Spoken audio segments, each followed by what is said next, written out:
नमस्कार दोस्तों, स्वागत है आपका एग्जाम बुक चैनल में। दोस्तों, इस वीडियो में मैं आपका राष्ट्रपति और राज्यपाल की जो क्षमादान शक्तियां हैं, जो पार्डन पावर है, उसको मैं कंपेयर करके आपको बताऊंगा। इसीलिए मैंने ना राष्ट्रपति में उस चीज को कवर किया, ना मैंने राज्यपाल को कवर किया, क्योंकि ये दोनों पावर बहुत ज्यादा समान हैं। इस वजह से आपको ये एक साथ पढ़ना जरूरी है। देखिए, पॉलिटी पढ़ने के भी तरीके होते हैं। अगर मैं आपको उसी समय राष्ट्रपति के टाइम पर पढ़ा देता और राज्यपाल के समय में अलग से पढ़ा देता तो आप कंफ्यूज हो जाते, और आज जो मैं पढ़ाऊंगा वो आपको हमेशा के लिए याद रहेगा।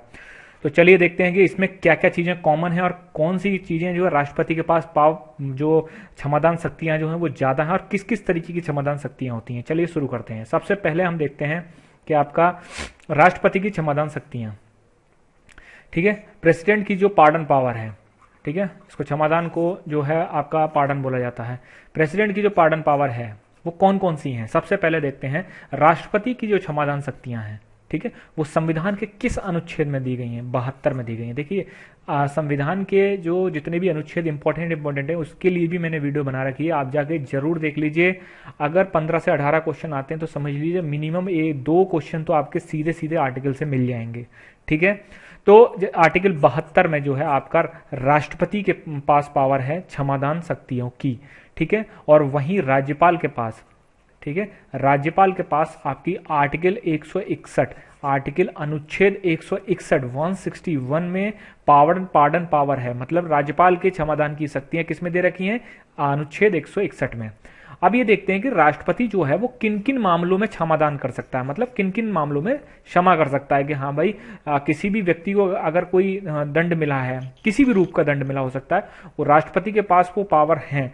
तो वो कौन कौन से मामलों में वो आपका जो है दे सकता है। जैसे पहला है संघीय विधि।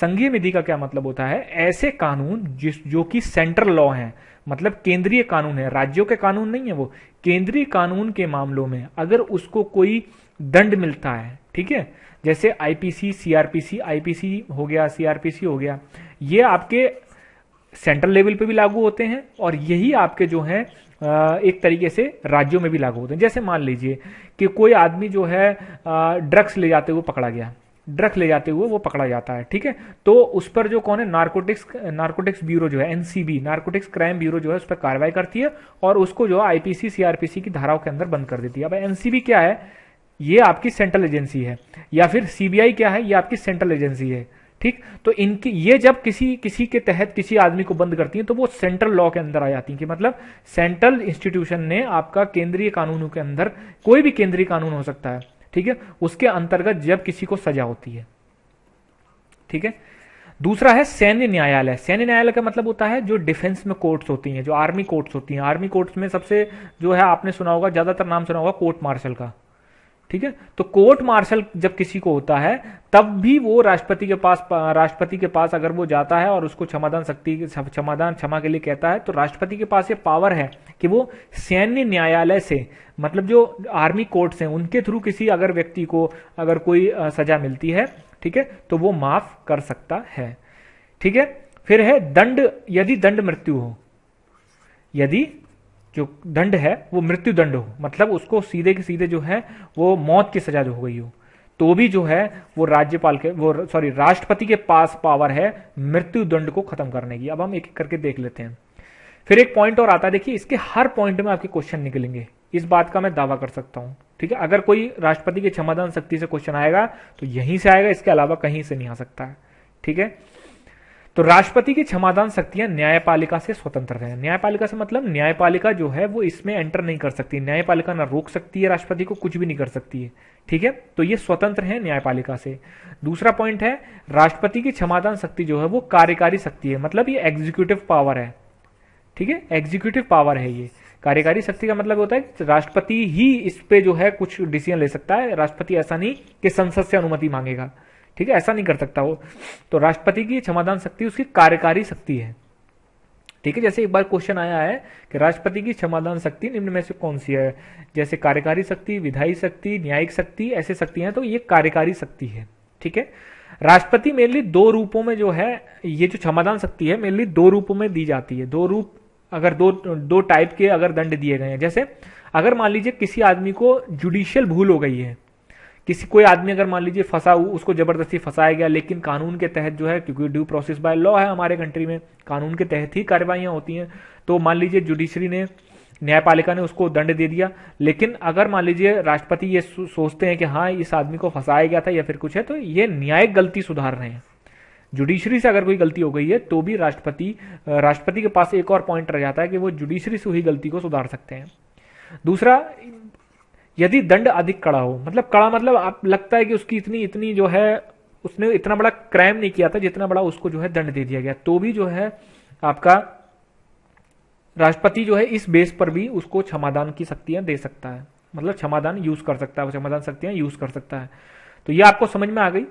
अब आप एक आगे चलते हैं, अब देख लेते हैं कि राष्ट्रपति की क्षमादान शक्तियां। और हाँ, मैं यहां पे एक चीज कहता हूं, जो मैं ये बता रहा हूं ना, ये जितनी भी 5 शक्तियां हैं ये राज्यपाल भी इसको यूज करता है। ठीक है, राज्यपाल भी इसको यूज करता है। अब मैं आपको कॉमन अंतर बता दूंगा कि क्या कौन यूज करता है कौन नहीं करता है। देखिए, क्षमा सबसे पहली पावर है क्षमादान शक्तियों में। क्षमा मतलब पार्डन। पार्डन का मतलब होता है सभी प्रकार के दंड को माफ करके दोषी को पूरी तरह से मुक्त कर देना। मतलब जैसे मान लीजिए किसी को अगर कोई सजा होती है, तो अगर वो पार्डन, राष्ट्रपति अगर उसको पार्डन दे देता है, तो मतलब उसको अगर 10 साल 20 साल की सजा होती है या फिर मृत्युदंड होता है, तो अगर उसको क्षमा के अंतर्गत आ जाता है तो उसको पूरी तरीके से मुक्त कर दिया जाता है। उसको किसी भी जेल में नहीं रखा जाए, कुछ नहीं, वो आम नागरिक की तरह बाहर घूम सकता है। यह आपकी होती है क्षमा। फिर होता है लघुकरण। लघुकरण का मतलब होता है इंग्लिश में कम्यूटेशन। कम्यूटेशन का मतलब होता है दंड के स्वरूप को बदलकर कम कर देना। ठीक है, जैसे दंड का स्वरूप बदल देना। जैसे आपका मृत्युदंड जो होता है, मृत्युदंड से कठोर कारावास में बदल देना। जैसे मान लीजिए कोई आदमी को, किसी को मृत्युदंड मिला हुआ है, तो राष्ट्रपति क्या कर सकता है, राष्ट्रपति उसको कम्यूट कर सकता है, मतलब लघुकरण कर सकता है कि मृत्युदंड को कठोर कारावास में बदल देगा। और अगर उससे क्षमा मिल जाती है तो क्षमा का मतलब वो पूरी तरीके से मुक्त हो जाता है। लेकिन अगर लघुकरण अगर देता है राष्ट्रपति, तो मृत्युदंड से कठोर कारावास में वो बदल देगा। मतलब आपकी मृत्युदंड नहीं दिया जाएगा, लेकिन आपसे कठोर कारावास में फिर चेंज कर दिया जाएगा। तीसरा है परिहार। परिहार का मतलब होता है रेमिशन। रेमिशन का क्या मतलब होता है कि दंड की प्रकृति को बदल देना, प्रकृति में परिवर्तन किए बिना, दंड की प्रकृति में परिवर्तन नहीं किया जाता है। और यहां पर क्या है, यहां पर उसकी प्रकृति ही चेंज कर दी जाती है। लघुकरण में उसकी प्रकृति चेंज कर दी जाती है, मतलब जो दंड मिला है उससे अब आपको लोअर दंड मिलेगा।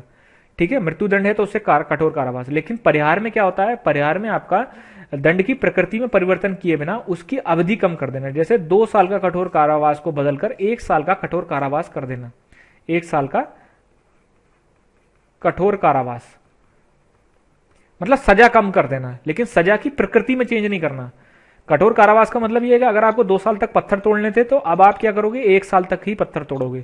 लेकिन अगर आप लघुकरण के अंदर आ रहे हो, तो मतलब आपको मृत्युदंड मिला था, उसके बाद जो है आपको कठोर कारावास में चेंज कर दिया गया। या फिर अगर आपको कठोर कारावास मिला था, तो आपको लघुकरण के अंदर जो है फिर नॉर्मल कारावास जो होता है वो आपका चेंज कर दिया जाता है। फिर नेक्स्ट है आपका विराम। विराम का मतलब होता है रेस्पाइट। रेस्पाइट का मतलब विशेष परिस्थितियों में सजा को कम करना। जैसे शारीरिक अपंगता और गर्भावस्था। ठीक है, शारीरिक अपंगता और गर्भावस्था, इसका क्या मतलब होता है, इसका यह मतलब होता है कि जैसे विशेष परिस्थितियां आ रही हैं, ये कि जैसे किसी का मान ले जेल में रहते हुए जो उसको शारीरिक अपंगता हो गई है, ठीक है, तो उसको 10 साल की अगर जेल हुई थी, तो उसको जो है राष्ट्रपति 5 साल कर सकता है, क्योंकि वो शारीरिक अपंग हो चुका है। दूसरा, अगर मान लीजिए गर्भावस्था की स्थिति है, ठीक है, गर्भावस्था की स्थिति है, तो जैसे मान लीजिए कोई लेडी जो है मतलब 2 मंथ की प्रेग्नेंट थी, ठीक है, और उसको सजा हो जाती है किसी चीज को लेके। जैसे आपका अमरोहा या संभल में एक कांड हुआ था, जिसमें एक मतलब लड़की ने जो है अपने बॉयफ्रेंड के साथ मिलकर जो है पूरे परिवार का कत्ल करवा दिया था। शबनम कांड इसको बोलते हैं, शबनम वाला जो कांड था, उसमें क्या हुआ था, वो लेडी जो है वो लेडी प्रेग्नेंट थी, बट जब वो जेल में जाती है तो उसको पता चलता है कि हाँ प्रेग्नेंट है वगैरह, और जेल में लोगों को पता चलता है, तो उसकी फिर सजा जो होती है वो आपकी विराम मतलब विशेष परिस्थितियों में सजा कम कर दी जाती है। उसको आजीवन कारावास मिला था, तो आजीवन कारावास मतलब आप 10 साल की उसको जेल इस तरीके से कर सकते हैं। वो ये विशेष परिस्थितियों में ही विराम जो होता है। ठीक है, देखिए यहाँ कंफ्यूजन क्या पैदा होता है। अब जैसे अगर विराम लिखा हुआ था, विराम का मतलब आप क्या सोचो, विराम का मतलब फुल स्टॉप, मतलब अब सजा जो है बंद हो गई, नहीं, यहां पर आपको ये चीज थोड़ी ध्यान करनी पड़ेगी, इसीलिए मैंने आपको डिटेल में ये चीज बताई है। ठीक है, तो ये हो गया आपका। फिर है प्रविलंबन। प्रविलंबन का मतलब होता है अस्थायी रोक लगाना, जिससे दोषी को क्षमा याचना करने का मौका मिल सके। मतलब प्रविलंबन का मतलब होता है रिप्राइव। रिप्राइव का मतलब जैसे मान लीजिए किसी को 10 साल की जेल होती है, या मृत्युदंड हो जाता है उसे, तो क्या होता है, प्रविलंबन में राष्ट्रपति प्रविलंबन कर सकता है उसको, और उसको मान लीजिए 1 हफ्ते बाद ही सजा दी जानी है, तो राष्ट्रपति क्या करेगा कि प्रविलंबन दे देगा, उसका रिप्राइव कर देगा, मतलब थोड़ा टाइम उसको 1 महीने 2 महीने 6 महीने दे देगा, जिससे कि वो अपना अपना हायर कोर्ट में अपील कर सकता है या फिर राष्ट्रपति के पास अपील कर सकता है। तो वो ये सारी चीजें जो है वो कर सकता है। तो ये आपकी पावर जो होती है बिल्कुल राज्यपाल के पास भी सेम पावर होती है, बस अंतर ये होता है कि राष्ट्रपति जो होता है वो आपका संघीय कानून जो सेंट्रल लॉ होते हैं, और राज्यपाल जो होता है वो राज्य के कानून जो होते हैं उनमें कर सकता है। देखिए बस एक कॉमन चीज होती है, इस चीज को अब जो मैं बताने जा रहा हूं उसको बहुत संभाल के और ध्यान से रखना, क्वेश्चन 110% इसी से बनता है। सिर्फ और सिर्फ राष्ट्रपति के पास मृत्यु दंड को क्षमा करने की शक्ति है। ठीक है, अब मैं क्या कह रहा हूं, यहां क्षमा बोल रहा हूं मैं, क्षमा मतलब मृत्यु दंड को बिल्कुल खत्म करके आदमी को फ्री छोड़ने की जो एक पावर है वो सिर्फ राष्ट्रपति के पास है। राज्यपाल के पास मृत्यु दंड को क्षमा करने की शक्ति नहीं है। ठीक है, इस चीज को आप ध्यान रखना। आगे बढ़ते हैं। अब कुछ जो है क्षमादान के नियम है, जैसे राष्ट्रपति और राज्यपाल के सामने मौखिक सुनवाई का अधिकार नहीं होगा। आप सिर्फ पत्राचार कर सकते हो, लेटर भेज सकते हो, लेकिन आपको ये नहीं कि राष्ट्रपति बैठे होंगे सामने, राज्यपाल बैठे होंगे, आपको सामने सुनवाई करवाई जाएगी, ऐसा कोई अधिकार नहीं है। दूसरा है, राष्ट्रपति और राज्यपाल इस शक्ति का प्रयोग केंद्रीय और राज्य मंत्रिमंडल के कहने पर करते हैं। मतलब राष्ट्रपति जो क्षमादान करता है, क्षमादान की शक्तियों को पावर यूज करता है, वो प्रधानमंत्री और उसकी मंत्रिपरिषद के कहने पर ही करता है। इसको ये दे दो, इसको मत छोड़ो, जो भी मतलब प्रधानमंत्री और उसकी मंत्रिपरिषद कहेगी, और राज्य में राज्यपाल को जो मुख्यमंत्री और उसकी मंत्रिपरिषद कहेगी उसके कहने पर ही उसको चलना पड़ेगा। उसके पास खुद की स्वेच्छाचारी पावर नहीं, आर्बिट्रेरी पावर नहीं है राष्ट्रपति के पास इस चीज में। ठीक है, फिर है, राष्ट्रपति और राज्यपाल की शक्ति स्वेच्छाचारी है, इस पर न्यायिक समीक्षा नहीं हो सकती। स्वेच्छाचारी का मतलब वो स्वेच्छाचारी नहीं कि ये अपनी मनमर्जी से किसी को भी वो दे देंगे, लेकिन ये बाउंडेड है किससे, ये मैंने ऊपर वाला पॉइंट बताया, केंद्रीय और राज्य मंत्रिमंडल से। स्वेच्छाचारी का मतलब यहां कहा जा रहा है कि ये किसी को भी दंड माफ कर सकते हैं, किसी का भी दंड कम कर सकते हैं, इसमें न्यायिक समीक्षा नहीं की जा सकती। न्यायिक समीक्षा का क्या मतलब होता है, जुडिशियल जो आपका एक्टिविज्म, मतलब जुडिशियल रिव्यू जो होता है, सॉरी जुडिशियल रिव्यू का मतलब होता है कि ऐसा नहीं कि किसी राष्ट्रपति ने किसी को मृत्युदंड, वो पहले न्यायालय ने उसको मृत्युदंड दिया, राष्ट्रपति ने उसको माफ कर दिया, तो फिर उठ के कोई चला गया कि देखिए उसको जो है न्यायालय में सुप्रीम कोर्ट में चला गया कि उसको जो उसकी तो राष्ट्रपति ने मृत्युदंड माफ कर दिया, तो सुप्रीम कोर्ट वो सुनवाई भी नहीं करेगा, क्योंकि राष्ट्रपति को वो सॉरी न्यायालय को राष्ट्रपति की क्षमादान और राष्ट्रपति और राज्यपाल की क्षमादान के संबंध में किसी भी तरीके की न्यायिक समीक्षा करने का कोई अधिकार नहीं है। न्यायिक समीक्षा मतलब किसी भी ऑर्डर को जुडिशरी जो है वो रिव्यू नहीं कर सकती है। दूसरा नेक्स्ट है आपका, एक बार यदि याचिका रद्द हो जाती है, ठीक है, अगर याचिका रद्द हो जाती है तो दोबारा मौका नहीं मिलता है। अगर एक बार किसी ने जैसे याचिका दी और राष्ट्रपति या राज्यपाल ने उसकी याचिका खारिज कर दी तो दोबारा उसको मौका नहीं दिया जाएगा। फिर है आपका राज्यपाल की क्षमादान शक्तियां अनुच्छेद 161 में दी गई हैं, मैंने आपको भी बता दिया। और मैंने आपको ये बता दिया राज्यपाल के पास मृत्युदंड को क्षमा करने का अधिकार नहीं है, लेकिन यहां पर एक चीज आ रही है, मृत्युदंड को केवल राष्ट्रपति माफ कर सकते हैं, लेकिन राज्यपाल के पास जो है, राज्यपाल मृत्युदंड को माफ नहीं कर सकता, लेकिन उसका लघुकरण यानी दंड का स्वरूप बदल सकते हैं, दंड की अवधि को कम कर सकते हैं। ये चीज मैं आपको बताना चाह रहा था।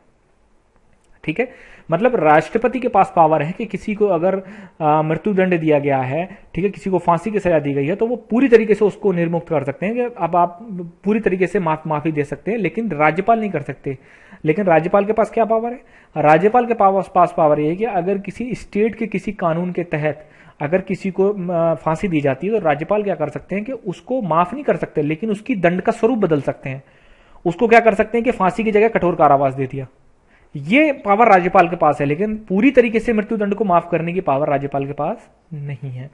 ठीक है, राज्यपाल के पास राज्य विधि के मामले में क्षमा का अधिकार है, ये मैं आपको बता चुका हूं कि स्टेट्स के जो कानून होंगे, ठीक है, यदि कोई उत्तर प्रदेश में कोई अगर जुर्म करता है और आईपीसी के तहत उसको सजा होती है तो उसको राज्यपाल के तहत जो है वो आपका, या फिर राज्य का कोई कानून जैसे एंटी काउ स्लॉटर कानून है उत्तर प्रदेश में, अगर उसके तहत किसी को सजा होती है तो राज्यपाल के पास ही वो आपका जो है पावर है कि उसको जो है क्षमा कर सकता है, या फिर उसकी क्षमादान शक्तियां फिर राज्यपाल के पास जो है आ जाती हैं।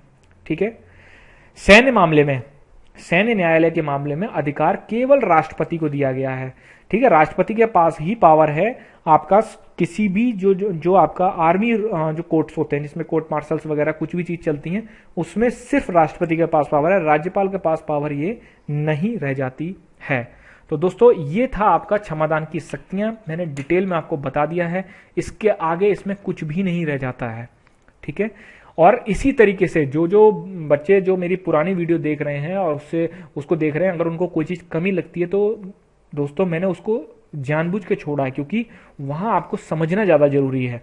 आप में अगर ये सोच लिया अगर मैं यही पढ़ा देता आपको एक बार में तो क्या होता, तो आप अलग अलग करके पढ़ते और वहां पर आप भूलने का चांसेस आपके ज़्यादा रह जाते, ठीक है।